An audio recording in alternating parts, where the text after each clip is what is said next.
یہ پودا گھر میں لگانے سے فرشتے دولت لے کر خود آئیں گے۔ نبی کریم صلی اللہ علیہ وآلہ وسلم نے اس پودے کو جنت کا پودا قرار دیا ہے۔ بسم اللہ الرحمن الرحیم۔ محترم ناظرین، یہ بات تو سبھی جانتے ہیں کہ پیسہ درختوں پر نہیں لگتا، لیکن کیا آپ جانتے ہیں کہ ایک ایسا پودا بھی ہے جس پودے کو اگر آپ اپنے گھر میں لگا لیتے ہیں یا اس پودے کو اپنے گھر میں رکھ لیتے ہیں تو آپ کے گھر میں پیسہ ایسے آتا ہے جیسے برسات میں بارش برستی ہو۔ محترم ناظرین، آج کی ویڈیو میں ہم آپ کو اسی دولت مند بنانے والے پودے کے بارے میں تفصیل سے بتائیں گے کہ یہ پودا کون سا ہے، اس کی پہچان کیا ہے اور اسے آپ نے کیسے گھر میں رکھنا ہے یا لگانا ہے۔ تو ناظرین، آپ بھی دولت مند ہونا چاہتے ہیں اور جاننا چاہتے ہیں کہ وہ پودا کون سا ہے جس کی ہم بات کر رہے ہیں، تو ویڈیو کو آخر تک لازمی دیکھیے گا۔ کچھ لوگ ویڈیو کو سکپ کر کر کے دیکھتے ہیں، بھگا بھگا کر دیکھتے ہیں، پھر انہیں کچھ سمجھ نہیں آتا تو آپ کمنٹ کرتے ہو کہ یہ چیز نہیں بتائی،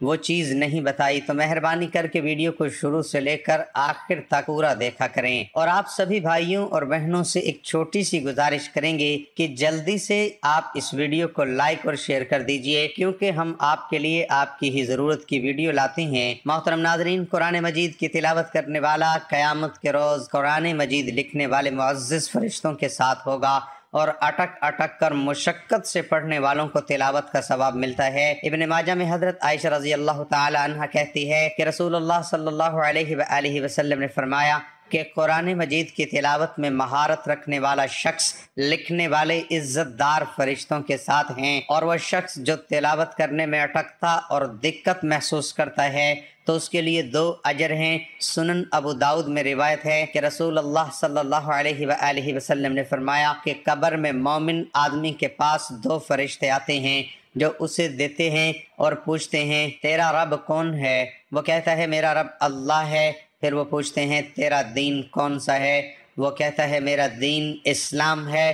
پھر وہ پوچھتے ہیں تمہارے درمیان جو شخص نبی بنا کر بھیجا گیا اس کے بارے میں تمہارا کیا خیال ہے؟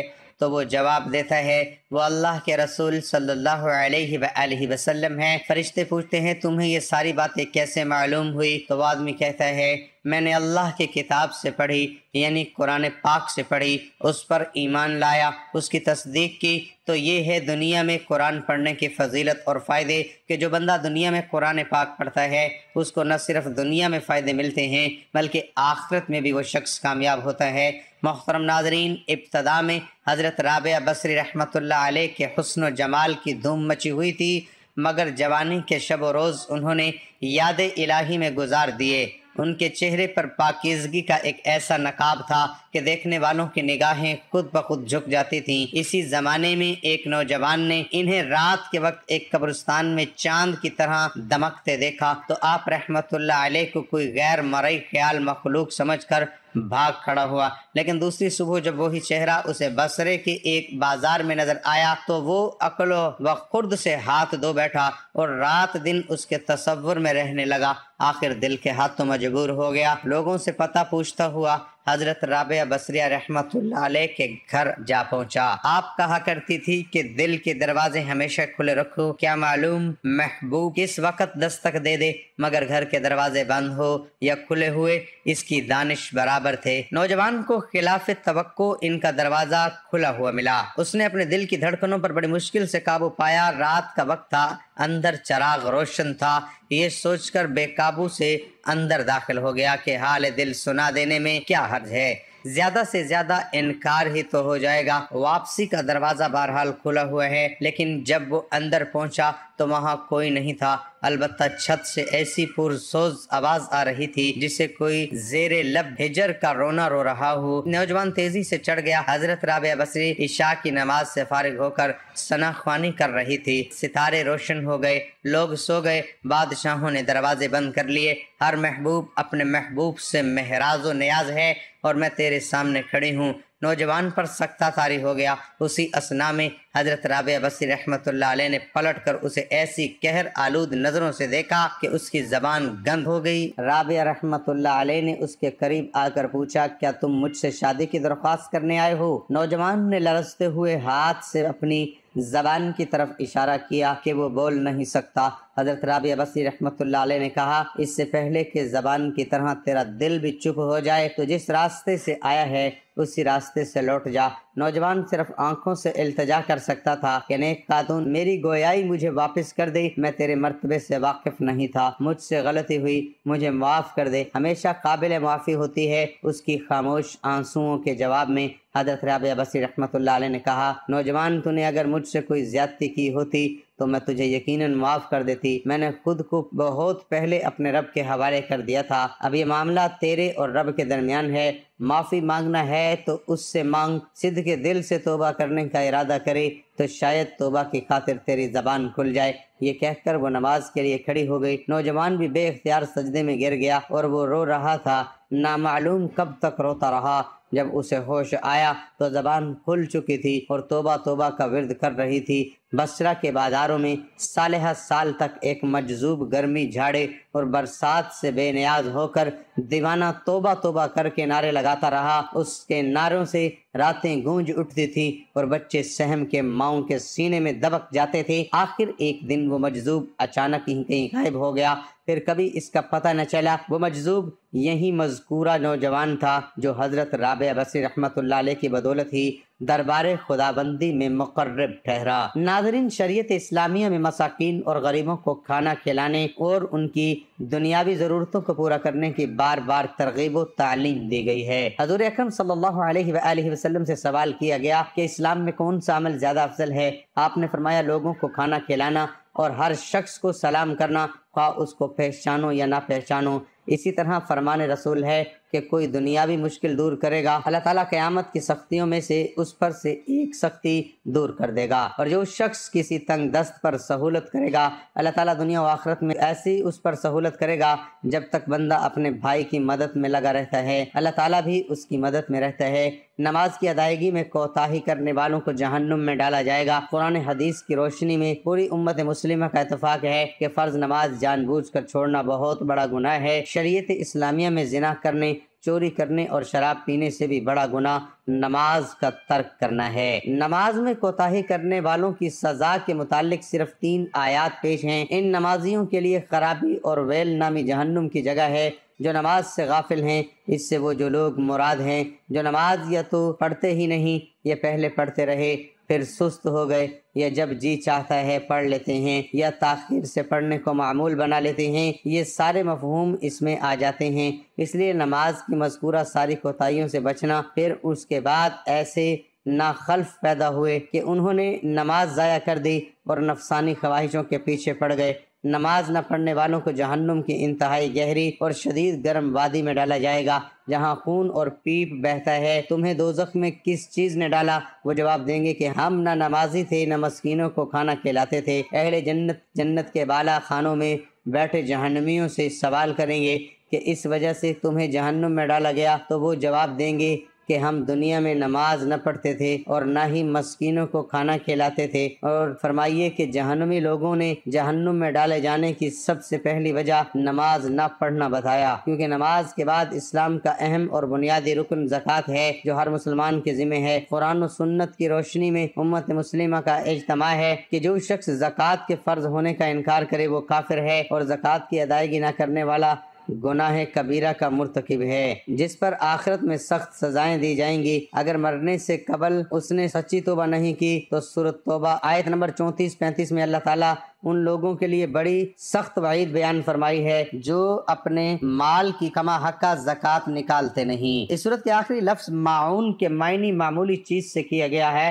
اس لفظ کے نام پر سورت کا نام معون رکھا گیا ہے۔ اصل میں معون اس برتنے کی معمولی چیزوں کو کہتے ہیں جو عام طور پر ایک دوسرے سے مانگ لیا کرتے ہیں، جیسے برتن وغیرہ۔ پھر ہر قسم کے معمولی چیزوں کو بھی معون کہتے ہیں۔ بعض صحابہ اکرام نے اس کی تفسیر زکوٰۃ سے کی ہے کیونکہ وہ بھی انسان کی دولت کا معمولی 40واں حصہ ہوتا ہے۔ اس صورت میں ہمارے لیے سبق اللہ اور اس رسول پر ایمان کے ساتھ آخرت کی جزا اور سزا پر ایمان لانا، یتیموں کی کفالت کرنے میں بڑھ چڑھ کر حصہ حصہ لینا، مسکین اور محتاج لوگوں کی دنیاوی ضرورتوں کو پورا کرنے میں سبقت کرنا، اگر خود غریب لوگوں کی مدد نہیں کر سکتے تو کم از کم ایسے کاموں میں شریک ہونا جن کے ذریعے غریب لوگوں کی مدد کی جا رہی ہو۔ خشوع و خضوع کے ساتھ فرض نمازوں کا اہتمام کرنا، فرض نمازوں کے ساتھ سنت و نوافل کی بھی پابندی کرنا، ہر نیک عمل صرف اور صرف اللہ کی رضا جوئی کے لیے کرنا، ریاکاری اور شہرت اعمال کی بربادی کا سبب ہے۔ مال پر زکوٰۃ کے فرض ہونے پر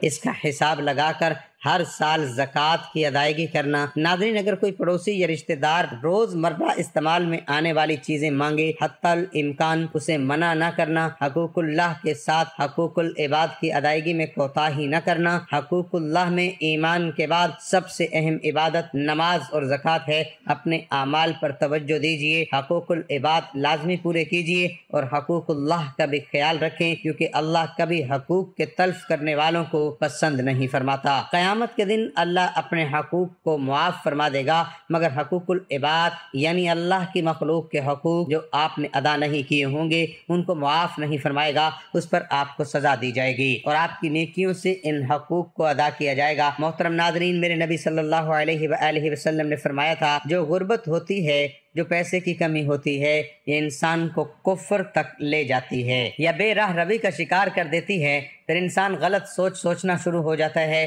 بھوک کی وجہ سے، تنگ دستی کی وجہ سے گھروں کے گھر تباہ و برباد ہو جاتے ہیں۔ تو اسی لیے ناظرین، پیسے کا حصول، پیسے کا حاصل کرنا بہت زیادہ اہم ہو چکا ہے۔ میرا رب ایک واحد ہے جو پوری کائنات کا رازق ہے، پوری کائنات کا مالک ہے، پوری کائنات کا خالق ہے۔ اللہ تعالیٰ غفور الرحیم ہے، وہ ہر چیز پر قادر ہے۔ سبھی کی خواہش ہوتی ہے کہ ان کے پاس ڈھیر و دولت ہو اور اس کے لیے وہ دن رات محنت بھی کرتے ہیں۔ یہ پودا موجود ہو تو دولت دروازے توڑ کر گھر میں داخل ہونے لگتی ہے۔ ناظرین کرام، بے برکتی عام ہوتی جا رہی ہے، یہی وجہ ہے کہ شاید کوئی گھر اس پریشانی سے محفوظ نظر آئے۔ حضرت سیدنا حذیفہ بن خالد رحمۃ اللہ علیہ کو خلیفہ بغداد مامون رشید نے اپنے ہاں کھانے کی دعوت میں بلایا۔ کھانے سے فارغ ہو کر کھانے کے بعد جو دانے وغیرہ گر گئے تھے، حضرت سیدنا حذیفہ بن خالد رحمۃ اللہ علیہ چن چن کر تناول فرمانے لگے۔ خلیفہ بغداد مامون رشید نے حیران ہو کر کہا، اے شیخ، کیا آپ کا ابھی تک پیٹ نہیں بھرا؟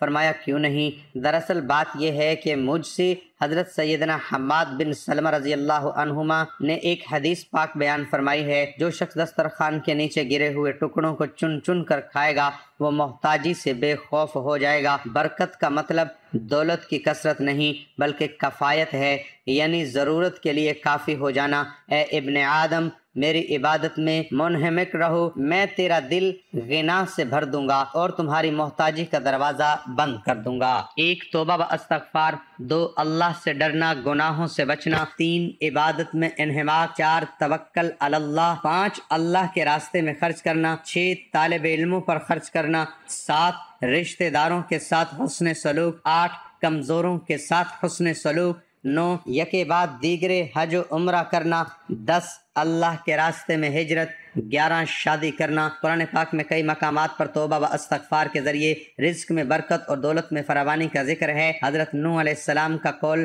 نقل کیا گیا ہے، میں نے ان قوم سے کہا، اپنے رب سے معافی مانگو، بلا شبہ وہ بڑا بخشنے والا ہے، وہ تم پر خوب بارش برسائے گا، تمہیں مال و اولاد کی فراوانی بخشے گا، تمہارے لیے باغ پیدا کرے گا اور نہریں جاری کرے گا۔ حضرت عبداللہ بن عباس رضی اللہ عنہما سے روایت ہے، رسول اللہ صلی اللہ علیہ وآلہ وسلم نے فرمایا، جو شخص بکثرت استغفار کرتا ہے اللہ تعالیٰ اسے ہر غم سے چھٹکارا اور ہر تنگی سے کشادگی عنایت فرماتے ہیں اور اسے ایسی راہوں سے رزق عطا فرماتے ہیں جس کا اس کے وہم و گمان میں گزر تک نہیں ہوتا۔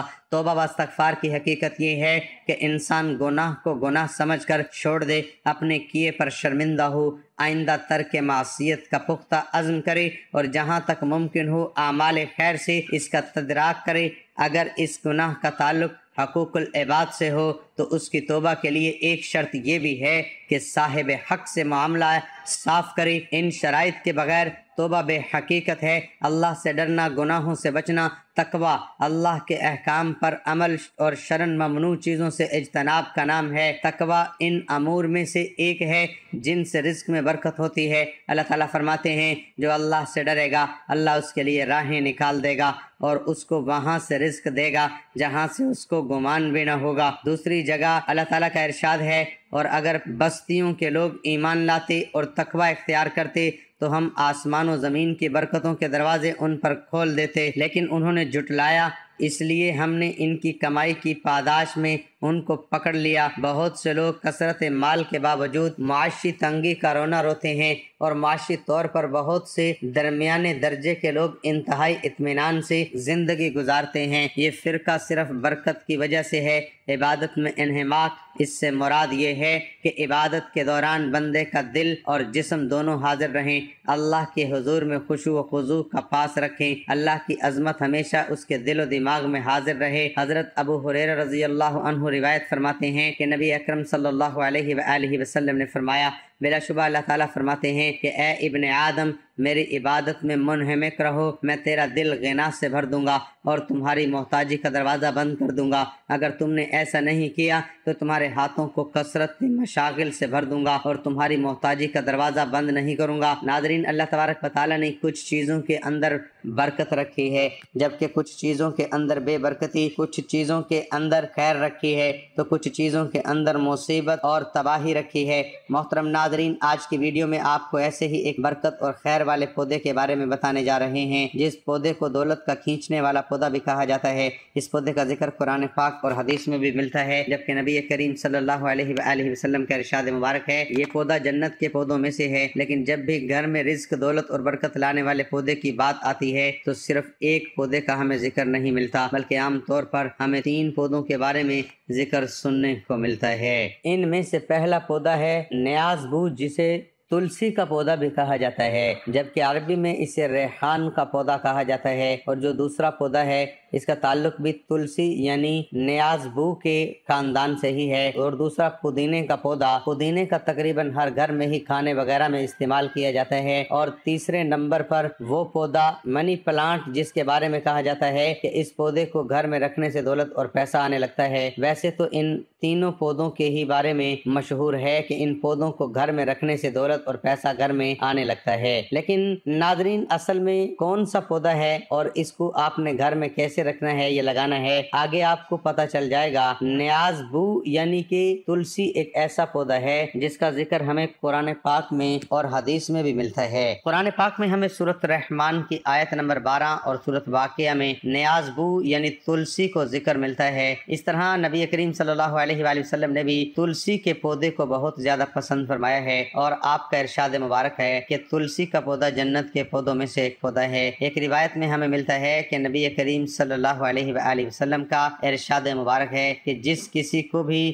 ریحان کا پودا پیش کیا جائے اسے لینے سے انکار مت کرے، کیونکہ یہ اپنی خوشبو میں نہایت ہی عمدہ اور وزن میں کافی ہلکا ہوتا ہے۔ جبکہ تلسی کا ذکر ہمیں ہندو مذہب میں بھی بہت زیادہ ملتا ہے۔ ہندو تلسی کے پودے کو بہت زیادہ مقدس پودا مانتے ہیں اور عام طور پر اپنے گھر کے باہر یا اپنے آنگن میں تلسی کے پودے کو ضرور لگاتے ہیں۔ ہندو کی جانب سے تلسی کے پودے کی پوجا بھی کی جاتی ہے۔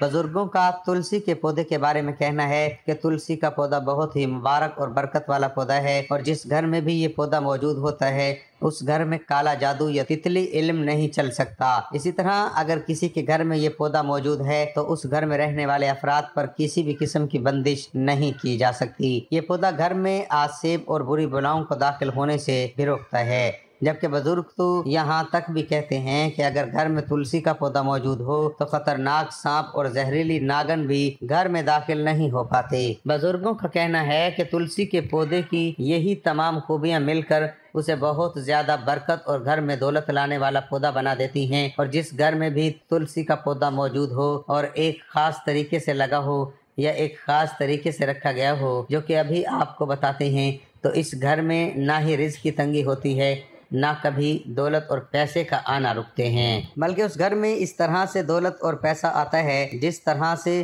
برسات میں بارش برستی ہے، اسی طرح نیاز بو کے بہت سارے طبی فوائد بھی ہیں۔ تلسی کی بھی بہت بہترین خوشبو ہوتی ہے۔ اس پودے کی خوشبو کو سونگھ لینے سے یا کچھ پتوں کو کھا لینے سے دماغ کو طاقت ملتی ہے۔ اسی طرح جن لوگوں کو بدہضمی ہو جاتی ہے ان لوگوں کو بھی چاہیے کہ کھانا کھانے کے بعد چند پتے تلسی کے کھا کر منہ میں رکھ کر چبا لیں، کبھی بھی آپ کو زندگی میں دوبارہ بدہضمی نہیں ہوگی۔ ناظرین، گھر میں تلسی کا پودا رکھنے یا اگانے کے بہت فائدے ہیں اور نقصان کچھ بھی نہیں۔ محترم ناظرین، منی پلانٹ کے پودے کے بارے میں بھی بہت لوگ یہ کہتے نظر آتے ہیں کہ یہ پودا گھر میں رزق اور دولت لانے کی وجہ بنتا ہے، لیکن اس پودے یعنی منی پلانٹ کے بارے میں نہ تو ہمیں کوئی روایت ملتی ہے، نہ ہی ہمیں اس کا اسلام میں کوئی ذکر ملتا ہے، اور نہ ہی منی پلانٹ کے پودے کے بارے میں بزرگوں نے ہمیں یا کوئی بھی ایسی بات بتائی ہے۔ اس لیے ناظرین، منی پلانٹ کا پودا گھر میں رکھنے سے یا لگانے سے دولت آتی ہے، اس بات میں کسی قسم کی کوئی سچائی نہیں ہے۔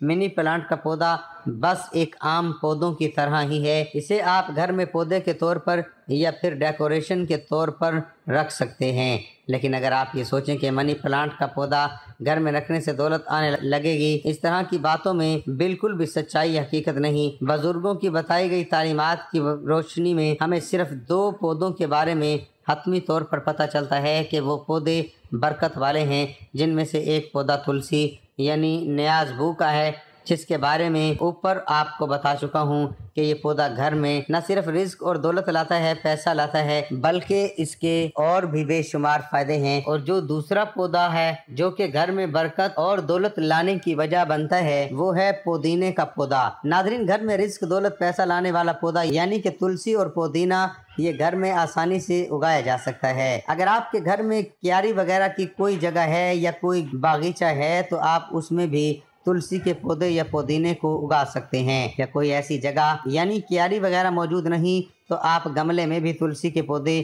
یا پودینے کے پودے لگا سکتے ہیں۔ یہ دونوں پودے بآسانی گملے میں اگ جاتے ہیں۔ ناظرین، تلسی کا پودا برکت والا پودا ہے اور اس کے اتنے طبی فائدے ہیں کہ گنے نہیں جا سکتے۔ آپ اپنے گھر میں تلسی یعنی کہ نیاز بو جیسے ریحان بھی کہا جاتا ہے، اس پودے کو ضرور رکھیں یا اگائیں۔ محترم ناظرین، اگر آپ کو آج کی میری یہ معلوماتی ویڈیو پسند آئی ہے تو آپ اسے لائک ضرور کر دیں اور ثواب کی نیت سے اس ویڈیو کو اپنے دوست و احباب میں شیئر بھی ضرور کر دیں۔